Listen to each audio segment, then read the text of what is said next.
At my 50th birthday party, my kids played a video exposing my failures in front of everyone. They thought it was a joke, until they realized what it cost them. I honestly believed my kids wanted to reconnect when they said they were throwing me a surprise 50th birthday party after years of distant texts and awkward holiday visits, but halfway through the night the lights dimmed and a projector screen dropped showing a video called Dad's Greatest Failures, narrated by my ex-wife while my 2 sons and daughter laughed along as clips showed every bad moment of my life from losing my temper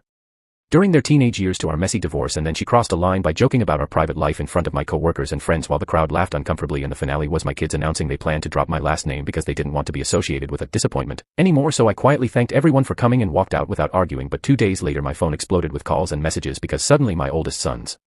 rent payment bounced, my daughter's college tuition reminder arrived, and my younger son needed money again for a temporary emergency, which was the moment I realized something important. They were embarrassed to have my name but not embarrassed to spend my money, because for years I had secretly helped pay their bills after the divorce while their mom took the credit for everything. So I invited them to my house that weekend for what I called a final family dinner, and they arrived acting normal,